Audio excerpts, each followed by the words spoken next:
for the glory of old state, for her founder strong and great, for the future that we wait. Raise the song, raise the song. Where else would you rather be? I'm Paul Clifford, CEO of the Penn State Alumni Association.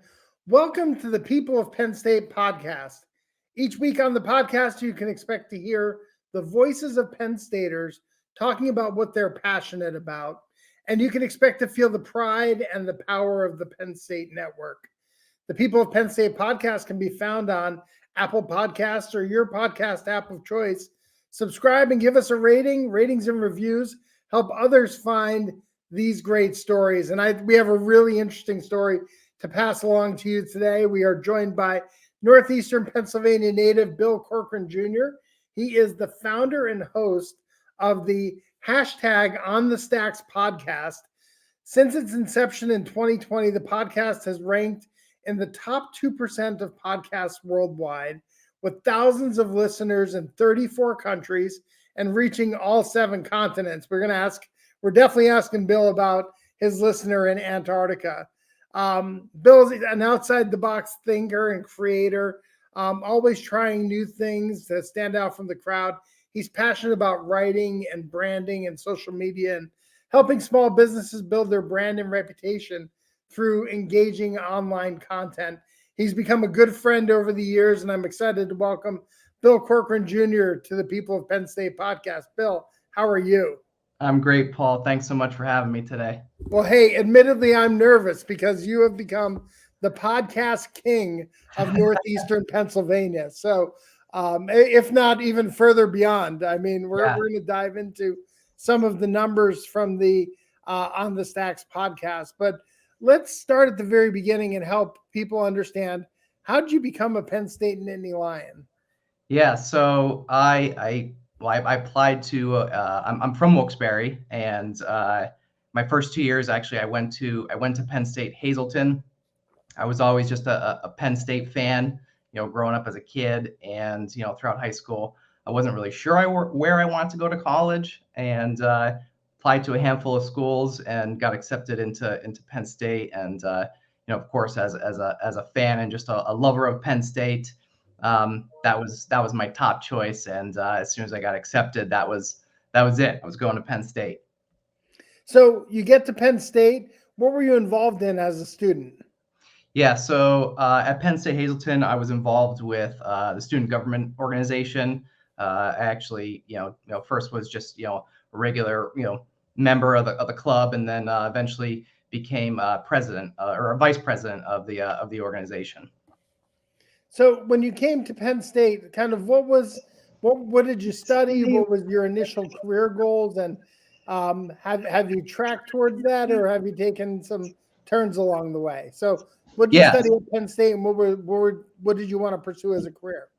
Yeah, so it's kind of funny, when I first went to college, I didn't know what I wanted to do, really. I didn't know. I really had no idea. I mean, a slight idea, I guess I'll say. I felt I was a good writer in high school. I had a great English teacher, and he encouraged me in high school, that hey, maybe pursue a career in some type of writing.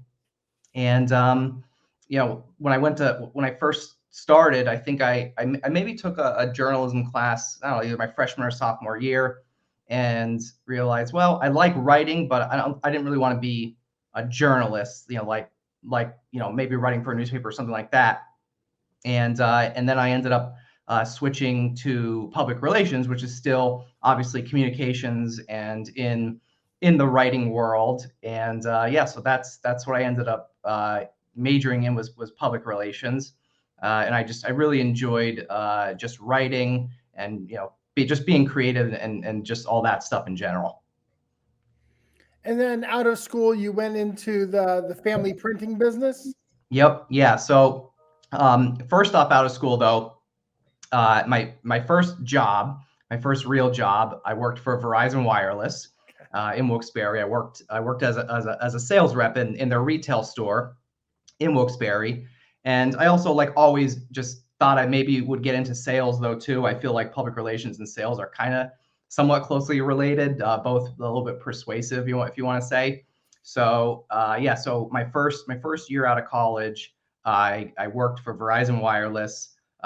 Still kind of really even unsure what I want to even do professionally, but you know, I got that job as a sales rep, and it was a great first job right out of college, and I did well. And after about a year or so, I just thought I just didn't feel like I fit in with the culture of the company, and just wasn't. At first I thought like, hey, I could maybe make a long time career out of this and move my way up. And I was in retail sales, and then I wanted to maybe get into the outside sales, like the business to business side of the company.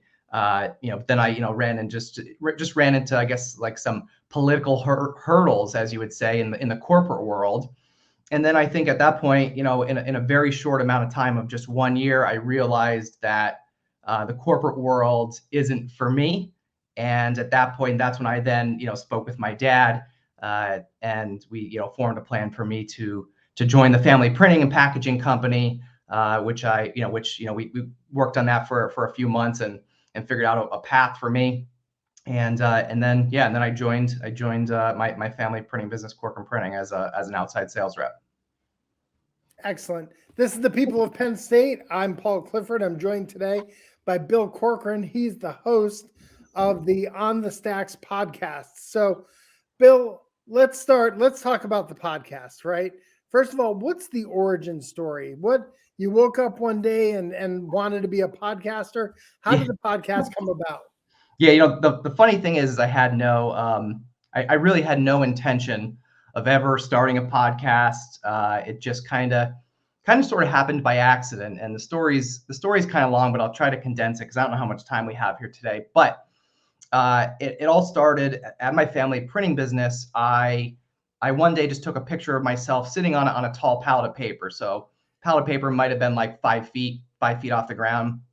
And I just took a picture of myself sitting on this pallet. It was actually a pallet of envelopes. And I took that picture and I just kind of did something funny, leaning back on the pallet. And I just posted it on social media as just kind of, it was just like just a funny, kind of self-promo thing for myself and the printing company. And I posted that and it got a lot of engagement. And, me as the salesperson, PR guy, marketing, branding guy, I saw the engagement and everything that I got. And I'm like, well, maybe I'll post like another one of these photos. So I did that. I did another one, similar, something a little different. And people just seemed to take interest in it. And they thought it was cool and funny and whatever else. I don't know, but people just took an interest in it. So, if I just took an interest in it too, then because people, thought it was interesting.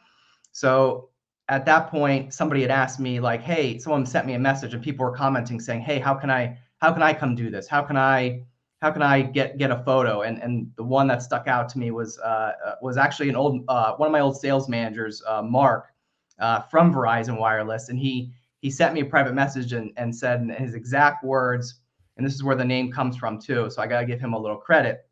The exact words he said was, hey, how can I come jump on dem stacks with you? So the funny part of the whole name on the stacks and all the origin is, we actually at the printing company, we don't call pallets of paper stacks. In our industry or just in general in our business, they're just pallets of paper to us. It's nothing special. It's just a large volume of paper. And so when he sent me that message and said, can I come jump on them stacks and get a photo with you? I thought he was joking, but I was like, are you serious? And he's like, yeah, like I'd love to come do it. And I'd love to just, let's get lunch and catch up. It's been a while. So I took him up on it and he came in, and once him and I, he came in and we just took one photo, like selfie style on the stacks. And I started calling them stacks because other people started calling them stacks. And once I posted that photo of myself and Mark, it just kind of like the floodgates opened up in terms of just anyone and everyone just wanting to come get their picture as if I was like some sort of celebrity or something. And believe me, I'm not. I just thought it was just something fun and interesting.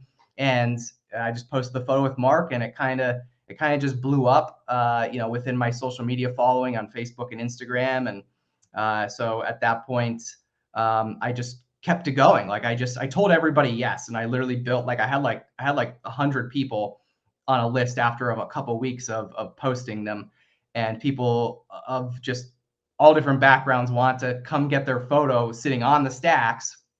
And I just told everybody yes. And I don't think I told anybody no. I told everybody yes, but I was only doing one a week. I would just take one photo a week with somebody, just one person, the two of us sitting on the pallet of paper. And each week I would just post that photo across my social media, Facebook, Instagram, and LinkedIn. And I would just post and say, hey, this is Paul. Paul is the CEO of the Penn State Alumni Association. Here's what he does. And I would just put a couple real short sentences, about what the person sitting next to me in the photo, about what they did. But that's all that it was. It was just at first, it was just one or two photos. And then a good friend, professional photographer friend of mine, Darren Elias, he entered the picture, no pun intended. And he said, hey, Bill, how about I take a couple of these for you? So he offered to do a few for free once it started to become a little bit more serious as just this little social media thing. And he came in, and then so then the photo game kind of upped the game a little bit in terms of the photo quality, because he started taking them. And then a year goes by of just posting those photos once a week of just me and another person, a small description, to one day people started saying, hey, we need to hear more, we need to learn more, we want to know who these people are, we want to know their stories, we want to know more about them other than the 3 sentences that you gave us here in the description. So I thought about it. People suggested a podcast, a video YouTube show. And at the time, I didn't have many resources, really know much about anything of either of the two. And I just, on a whim, just decided I'll start a podcast. And at this point, I had already been calling this social media thing that I was doing. I'd already named it On The Stacks, from what Mark said, Dem Stacks. So I took his words and named it #OnTheStacks. And I put the hashtag in front of it. And the reason and the thinking behind that was, anytime I ever posted any type of photo or content related to, what I was doing, if anyone ever searched or still to this day searches the hashtag #OnTheStacks on any social media platform, you'll find every single piece of content that ever existed from the very beginning of the whole thing. And that was kind of the reason. That's the reason I threw the hashtag in front of it. Partially because I'm obsessed with social media as well. But so that's kind of, sorry for the long story, but that's it. And like I said, on a whim, I just decided, all right, I'm going to start a podcast. And instead of just posting photos of these people, I'm going to now do the podcast in addition to the photos, still do the photos to use to promote the show on social media. Because I already had the content going, I already had the people, I already had the network, I already had the people that want to be part of it and be part of the show. And then, then the rest is history, as they say. So you and I have talked about this before, and I wonder if the answer to the question has changed a little bit since we originally talked about it. But what is the target audience? What is the theme of the podcast? If people are looking for your content because they've heard you on the People of Penn State, what kind of genre would you say that your podcast falls into? So I tell everybody it's like a mixture of entrepreneurship and I guess I'll say self-help, in a sense that many of my guests that have been on the show, many of them are either business owners, small business owners. It doesn't even have to be a business owner, but just entrepreneurs in general, and people that just have overcome a lot of obstacles in life, personally or professionally, whatever it is. It's a mixture of those type of people. And typically, entrepreneurs, overcome lots of obstacles personally and professionally throughout their lives and careers. So that's the kind of content that you're going to hear. You're going to hear people's stories, how they got started in business, in their entrepreneurship journey, obstacles that they overcame personally, professionally. So it really is a mix of both, of people's, personal and professional lives, and how they combine and align. And how people have overcame obstacles to become successful. A lot of people share their failures as well, which I think is very important to be able to learn from. So as you think back now, you're well over 100 episodes into the podcast, right? I think I read somewhere that the average podcast only lasts 10 episodes, but Yeah. you have exceeded that 10 times over. Yeah. When you think back at your guests, right? Who are some of the more memorable ones? I'm not going to ask you to pick a favorite, right? Sure. But Yeah. some of the more memorable ones that stand out to you for whatever reason. Yeah, I mean, yeah, obviously asking that's like you said, like picking a favorite. It's like asking like who's the favorite child, right? Right, I right. always joke when I tell people that, but I mean, there's I say I want to say like all of them are unique in their own way, you know. But you know, definitely some of the memorable, more memorable ones I'll say, or some notable ones, you know. Matt McGloin, who's obviously a very well-known Penn State alum, quarterback at Penn State, and and in the NFL. So I was fortunate enough to be able to link up with Matt McGloin at some point. He was episode 107 of the podcast. Another one that's and you'll see when I mention a couple of these is you'll see the diversity of the guests that I've had, and in terms of their stories. So another memorable one was Earl Granville. He's a Scranton, Pennsylvania native. He was in the Army, and he lost his leg to a roadside bomb in Afghanistan when he served in the Army. So I was great. I was able to get him on the show as well and share his story and his journey and what he overcame. Like I said, he lost his leg, and then shortly after, he had a twin brother who ultimately ended up committing suicide. It's just a really powerful story, but there's so much to learn from it. And Earl is just he's a motivational speaker now. So what he does is he goes around sharing his story, of his life and everything he's done and the obstacles that he overcame. And so that's another memorable one. Another one, my friend Josh Axe. He was episode 93. Josh is not a Northeastern Pennsylvania native. I believe he's from Utah, but he ended up landing in Northeastern Pennsylvania. His background was he was a heroin addict when he was late teen into his early 20s, I believe.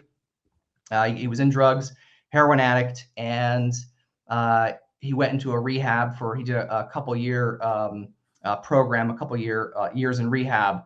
And yeah, it was actually I think it was a 2 or 3 year program that he had to commit to up in Canada. And he overcame his battle with addiction. And now he's an extremely successful real estate investor. So he's got tons of properties in Pennsylvania, and I know he has some out, I believe, in Arizona. And he bounces back and forth between the couple locations. But again, like his episode, it's his story of overcoming addiction and then ultimately being successful and using what he learned, and the irony of his story. And he said it in his episode. I'll never forget it. He said he went from rehabbing himself to rehabbing houses, because that's what he does now. So it's kind of the irony of it. He had to put himself through rehab at one point, and now for a living, he rehabs houses, and he's a very successful real estate investor. So those are kind of some of the stories and people that you could hear from, you can expect to hear and see. And like I said, everyone is different. Obviously there's some people that have similar type backgrounds and similar type industries, but that just kind of gives you the idea, the flavor of the variety of people that you'll hear on the show. Now, I know you didn't mention this one, right? But everyone will go out and check the On the Stacks podcast, episode 12. That's right. Was a real barn burner. That's right. Yeah. So yeah, how can I forget that? Yeah. Paul was one of the OGs, original gangsters on the podcast. So yes, I'm absolutely grateful for that, and I feel like I have to have you back on because it's been so long. And I tell everybody, the show's come a long way. I joke and say, guys, if you listen to my show, don't go back and listen to the first couple. They're so bad. But I've come a long way in terms of quality and content and all that. But yes, you were one of the the OGs, one of the I was before video for sure, right? Like we Yep. just we did it on Zoom, but we just stripped the audio out of it, right? Right. Yeah. So at that, at that time, and for the first 100 episodes of the show, which was 2 years of the show, it was just audio only. Right. So for the first 2 years, it was just audio, and then at episode 100, I introduced the full video show, and the audio show still exists as is too. So you can listen or watch, whichever you prefer. So the On the Stacks podcast has just blown up, right? It went from photos to helping people tell their story to now a partnership that you have with the Times Leader Media Group and some other things that are brewing in the background. Talk a little bit about that partnership and how that's helped you to expand your reach. Yeah. So a few months back, the Times Leader had reached out to me, and they said, hey, Bill, we love what you're doing. We love your content. We think that our audience would also be interested and would probably consume your content, and we'd like to form some type of partnership, like a streaming distribution, we'll call it, a streaming partnership with you to have an additional streaming or hosting platform for your show. So of course I said yes. We met, we just talked about some minor details, and basically what it is if you go to timesleader.com/onthestacks, they have a landing page built out right on their website that's just solely dedicated to my podcast, and all the content lives on there, both audio and video, all behind the scenes type stuff as well. Any other type of content that I upload through YouTube is also hosted right there on their website. So yeah, it's just a real win-win for both of us, for me and for them. For them, they're able to provide their audience with a whole new form of content, and then for me, I'm now getting the exposure of their audience, which their website, they have like millions of hits every week on their website. So so for me, it's obviously it's traffic, it's more listeners, readership, downloads, whatever you want to call it these days. Sure. But yeah, so we have a great partnership with the Times Leader, and it's going great. I'm really excited about it. That's awesome. You also continue to grow physically, right? I mean, you started in a back room at your family's printing business, right? Where you were modifying things, to now you have your own standalone commercial office space, the world headquarters of the On the Stacks podcast in Kingston, Pennsylvania. Talk a little bit about the impetus to moving it off-site and kind of building your own studios. Yeah. So if you're just joining at this point of the show, I am actually in my studio right now. All my equipment is in front of me, so you can't see all my mics and cameras and everything. But yeah. So I had been, I think, after having a few of my real estate friends, Josh Axe as one of them, and then my other friend, Alan Klein, who's a real estate agent and also a real estate investor. I had a few real estate individuals on my show, and I had learned about the power of real estate and being able to earn passive income through real estate. And I thought, well, hey, this could maybe be something that I might be interested in down the road. So just from having them on the show and learning about real estate and what they've been able to achieve with it, it kind of gave me the bug in real estate. So I had been planning for a while before purchasing this building that I'm in Kingston. I had been planning for a while to get into real estate, as a real estate investor, whether it be residential or commercial. I'd kind of been back and forth, but then once this property came up, my friend Alan Klein, who was also, like I said, on my podcast as a guest, I had him as my realtor looking for some rental properties, and this commercial building came up, and it was, I'll say, inexpensive. I'll say it was like it was like a really good deal, I'll say, and it made sense. So it just made sense that I was out of space in my current studio. It was so small, to the point that you could barely even walk in the studio. As soon as you walked in the door, you had to tiptoe and like do a limbo. I used to tell everybody you had to do a limbo just to get to your seat because you had to like get through all the tripods, and it was like a maze. But yeah, so I ended up finding this building in Kingston, which is, a 5-minute drive from the office at Corcoran Printing, just over the river. And so, yeah, so I found this building, and as soon as it came on the market, I think I was probably the first person to look at it, and it was perfect. It fit the needs. It's not a humongous building. It's enough that I'm able to have the podcast studio. There's a small office in one of the other parts of the building, and then another area where actually I did, and I know you're probably going to ask, I did bring the stacks with me. The stacks are here, and they're in another room. So I did continue that. But yeah, so this it was a big move, a major move, and on two fronts. Number one, it was obviously my first real estate investment, we'll say, and on that front, and then also obviously serving as the new podcast studio headquarters and all that, to be able to grow and be able to build out more content and just have a place of my own with some more space in the future to grow. This is the People of Penn State. I'm Paul Clifford. I'm joined by Bill Corcoran. He's the host of the hashtag OnTheStacks Podcast.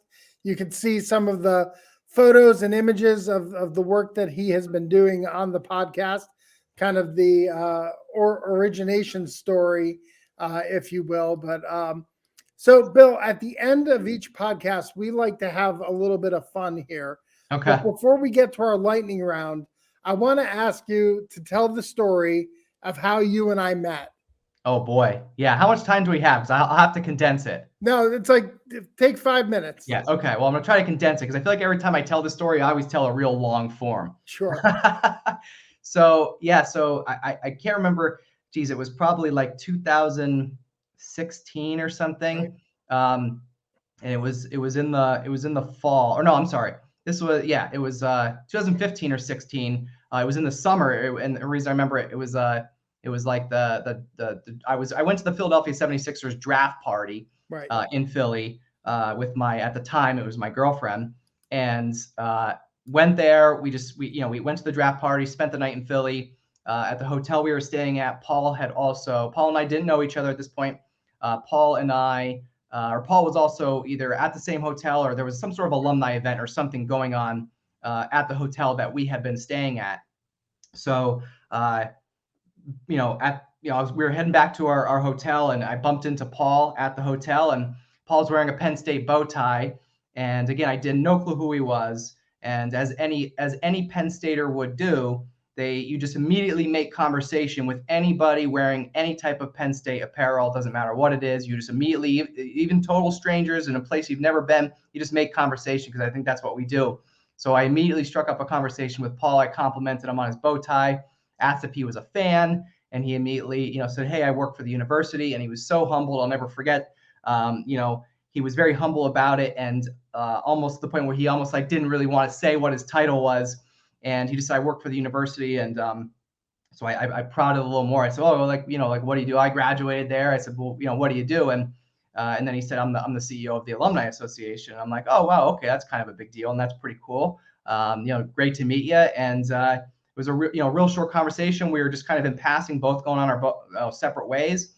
And Paul, I'll never forget, Paul handed me his business card and said, "If there's anything I can ever do for you, let me know." And he handed me his business card. I think I probably gave him one of mine, and we went our separate ways. And then 6 months or so later, now fast forward to the fall, I had been planning to propose to my girlfriend, and I didn't know how, when, or where, or how I was going to do it.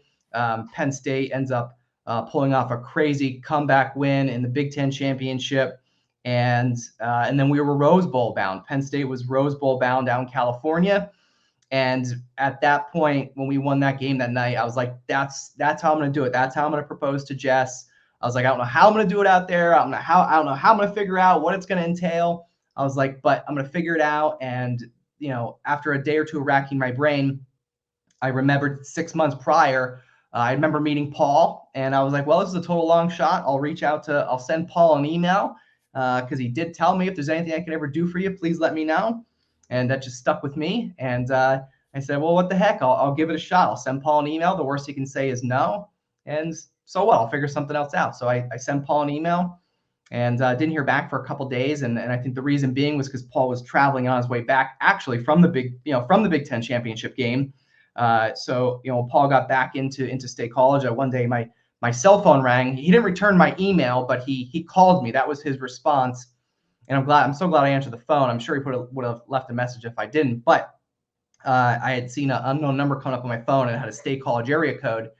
And it was on like the last ring. And then I was like, it just dawned on me, light bulb went off that, oh my God, this might be Paul calling. So I answered the phone, and sure enough, it was Paul. And Paul was very willing to help me out and said, Bill, like whatever we can do for you, we want to help you out. We have access to the Nittany Lion, the pep rally, the day before the game, out in LA. I think it was at the LA Center, whatever it's called. But yeah, so Paul said, let's make this happen. Let's see if we can help you out. Whatever you want, you just let me know. I think we had like a month or so or a few weeks or a month to figure it out and plan it.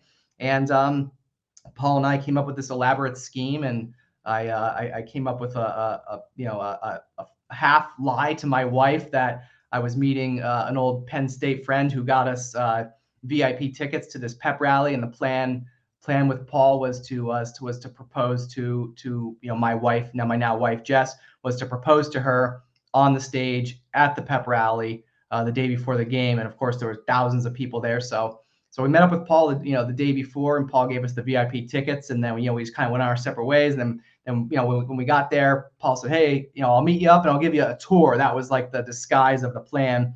Paul was going to give us this tour, backstage tour, and then the backstage tour was us going up on stage, and Nittany Lion was there, and I proposed to Jess right there on stage, and and that's how it all happened. So extremely grateful for Paul and the Penn State Alumni Association and all the photographers and videographers that also helped in and documented the day. All that was like totally unexpected, and obviously pleasantly surprised, and just really grateful for that. Now that we've shared that story, I know I'm going to get like 100 emails saying, can you help me with You're this? In trouble now. Yeah. All right, Bill, let's go to the lightning round. Your favorite class at Penn State? My favorite class at Penn State, it had to probably be just like one of my senior level PR classes, just really doing, actually like working on like an actual PR campaign. That was fun because I really got to do like what I was there to do. If you could have anyone on your podcast, who would it be and why? Definitely Elon Musk. I mean, the guy is like, changing the world in all shapes and forms. Brilliant dude. I'm making it a goal to have him on the show. All right. How about your most unusual We Are moment where you either heard a We Are or kind of yelled out a We Are where maybe it was unexpected? Oh gosh. I don't know. I'm probably somewhere at some point, whether I was, I can't think of like an exact example, but of all the traveling that I've done, like I said, I've always made connections with Penn Staters. If I saw somebody in an elevator, and I'm sure at some point in some random elevator in some hotel in some city, I gave a We Are walking out of that elevator to somebody that had a Penn State shirt or hat or something. How about your favorite Penn State sport? My favorite Penn State sport, definitely football. And your favorite flavor of creamery ice cream? My favorite flavor, Peachy Paterno. Do they still have that? They do. Yeah. Okay. Yeah. Peachy Paterno it is. Absolutely. Hey, I want to give you an opportunity to talk about one more thing. Yeah. You're dabbling in the NIL space, right? With one of our current student athletes.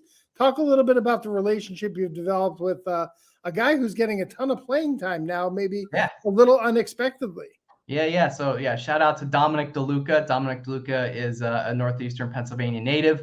Him and I didn't, I knew of his name, just from hearing about him play, as a high school student. Obviously, I'm quite a bit older than him, but yeah. So I think the way that him and I connected was at some point I had on the podcast. I had her name is Mia Mighty Hopkins of the number 6 of the world famous Harlem Globetrotters. She is also an NEPA native. So I had her on the show. She's from Pittston, and Dominic, is from like that same area. And I had her on the show, and I think because the two of them either knew of each other, Dominic and I somehow started, we crossed paths on Instagram, and we started following each other.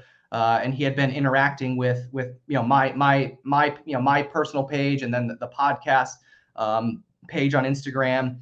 And we'd got, like I said, just some minor interactions back and forth, and then we just struck up a conversation, via DM. And I reached out to him and just said, hey, you're an NEPA guy, I'm an NEPA guy. Here's what I'm doing. I have this show. This is what it's about. I know you've been following it, right? And I said, I'm looking to somehow get into the NIL world, and see if we can form some type of like partnership, between me and some student athletes. And he, Dominic was like, yeah, man, I'm all about it. I like your brand. I like the show. I like what you're doing. Let's see what we can do. So him and I formed, a little NIL agreement, and he was the first one, still is the first and only one. Just because I have a million other things going on. Of course, I would like to, see if I could, work with some other athletes. It doesn't have to be just at Penn State, any school, any sport, doesn't matter to me, male, female, whatever. But yeah, so Dominic and I formed the NIL agreement, and it's exciting to be able to be part of it. And it's all still so new, like everybody's still learning. There's still a lot of it's just a big learning curve. I think neither of us really knew anything into what we're doing, but I made sure I contacted all the right people at Penn State. Had a couple conversations with I forget their names, but I had a couple conversations with a couple people at the university, just to make sure that I was doing the right thing for him. And everything was good. Everything was on the up and up. They cleared everything, and everyone signed off all good.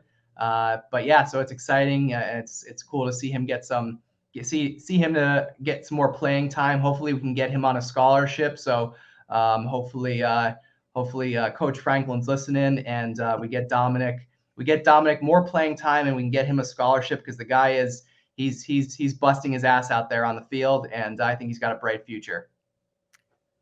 That's awesome. Well, hey, Bill, thank you so much for allowing us to share your story on the People of Penn State podcast. We really appreciate it, and wish you continued success. Thanks, Paul. I appreciate it. Thanks for having me. Thanks to our producer, Vince Langaro, and our guest relations coordinator, Mara Ryan. If you like this episode, I hope that you'll subscribe to the People of Penn State podcast in your favorite podcast app of choice. And while you're there, again, give us a rating and drop us a review. Help us spread the word and share the podcast with your friends and fellow Penn Staters. If you're a member of the Penn State Alumni Association, thank you for your support. And if you're not, what are you waiting for? Go to our website at alumni.psu.edu, and you too could become a member of the world's largest alumni association. Thank you for listening and for all you do for the university, for the glory, and for the future. We are. May no act of ours bring shame to